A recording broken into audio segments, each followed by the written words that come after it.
네, 안녕하세요. 홍 작가입니다. 네, 오늘도 투자 어드바이스가 아니라는 점 먼저 말씀드리고 시작을 하도록 하겠습니다. 네, 이 비트코인 현물 ETF가 당장 다음 달 초에 승인될 거란 그런 전망이 많은데요. 네, 증권거래위원회 SEC의 태도가 확실히 바뀐 것 같습니다. 이 게리 겐슬러 증권거래위원장이 기존 스탠스하고는 확실히 달라진 얘기를 했는데요. 내용을 같이 한번 보시겠습니다. 네, 겐슬러가 미국 시간으로 14일 목요일 아침에 CNBC 방송 인터뷰를 했는데요. 지금 보시는 화면이 바로 그 인터뷰 화면이고요. 네, 앵커가 질문을 했는데 지금 비트코인 현물 ETF 승인 절차가 진행이 되고 있고 1월 초에 승인 여부를 결정해야 하는 시기가 이제 다가오는데 지금 상황이 어떠냐 이렇게 물어봤습니다.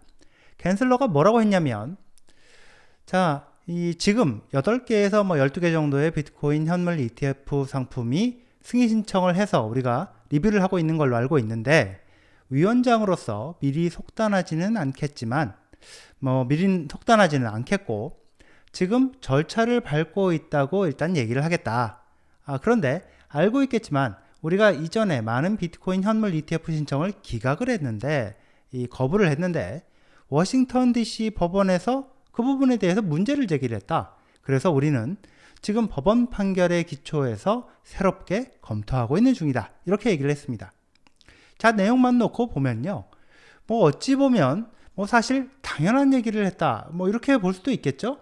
SEC가 비트코인 현물 ETF 신청을 거부를 해왔는데 그레이스케일 소송에서 법원이 비트코인 선물 ETF는 니들이 승인을 해주고 비트코인 현물 ETF 승인을 계속 거부한 거는 지금까지 이렇게 거부한 거는 부당하다. 이렇게 판결을 하면서 다시 검토해라. 이렇게 명령을 했는데요. SEC가 법원 명령에 대해 항소를 하지 않고 따르기로 했기 때문에 지금 다시 검토를 하는 거는 당연하다고 볼 수 있겠죠.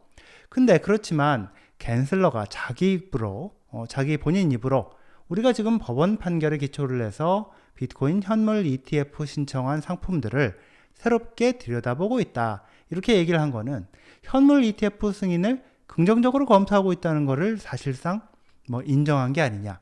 이런 해석도 가능할 걸로 보입니다. 블룸버그 애널리스트들이 지금 전망하고 있는 시점, 비트코인 현물 ETF 상품들이 무더기로 승인될 수 있는 가장 빠른 시점이 1월 8일부터 10일 사이 이 정도인데요. 이제 한 달도 채 남지 않았습니다. 자, 내용을 알고 보면요. 비트코인은 엄청난 호재다. 이렇게 볼 수 있는 발표가 하나 나왔는데 미국 기업이 비트코인을 자산으로 보유하는 것을 엄청나게 지원해주는 그런 내용이라고 볼 수 있습니다. 기업이 번 돈으로 금도 사고, 주식도 사고, 부동산도 사고, 아니면 은행에 예금을 하든가, CD를 사든가, 재무 채권을 사든가 이러는 게 지금 갖고 있는 돈을 불리든가 아니면 최소한 기업이 갖고 있는 그 돈의 현재 가치를 유지하든가 이렇게 해서 미래의 손해를 보지 않기 위해서인데요. 자, 미국에서 여유자금으로 비트코인을 사서 자산으로 보유하는 기업들이 하나둘 늘고 있는 거는 맞지만 이런 기업들, 특히 상장 기업들은 실적 보고를 할 때마다 상당히 불리한 상황이었습니다. 예를 들면 아주 쉬운데요. 미국의 한 기업이, 돈 잘 버는 기업이 비트코인 하나에 3만 불 하는 시점에 1000개를 그러니까 3천만 불에 삽니다. 그런데 분기별 실적 보고를 할 때가 돌아와서 보고하려고 보니까 그 시점에 비트코인 가격이 이게 3만 불이 아니라 2만 불로 떨어져 있다. 자, 그러면 자산 가치가 1000만 불이 떨어졌다고 보고를 해야 되는데요. 근데 다음번 보고할 때 이게 만약에 2만 불로 떨어졌던 게 4만 불로 다시 올라가 있습니다. 그러면 이번에는 원래 취득한 가격이 3천만 불이었으니까 4천만 불 됐으니까 1천만 불어치 자산 가치가 높아졌다고 그렇게 보고를 할 수 있어야 하는 게 당연할 텐데요. 지금까지는 이게 불가능했습니다. 비트코인을 비롯한 이 비트코인을 비롯한 암호화폐를 회계 기준으로 볼 때 기업이 사들여서 보유하는 특허권 이런 것과 같이 분류를 했기 때문인데요. 그러면 가치가 떨어지면 보고를 해야 되지만 가치가 올라갈 경우에는 이게 팔기 전까지는 변경 보고를 하지 못했습니다. 그러면 문제가 이게 주주들한테 엄청 욕을 먹게 되는 일, 이게 아주 큰 문제인데 이런 일이 자주 생기게 되고 회사 경영진 입장에서 보면 아니 뭐 굳이 이러면서 이사회 입장에서 봐도 굳이 이러면서 비트코인 투자를 해야 되느냐? 이걸 자산으로 갖고 있어야 되느냐? 내 목이 간당간당해지는데 주주들한테 욕 먹으면 이렇게 될 수가 있는 거죠.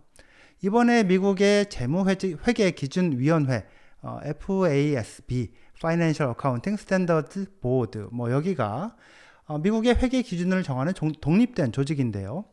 여기서 회계 기준을 변경해서 자, 이제부터는 기업이 재무제표를 작성할 때 실적 보고를 할 때 비트코인 가격이 내려갈 때만 가격 떨어졌다고 일종의 미실현 손실 보고를 해야 되는 게 아니라 올라갈 때도 자, 올라갔다고 미실현 이익 보고를 할 수 있게 그렇게 확정을 했습니다.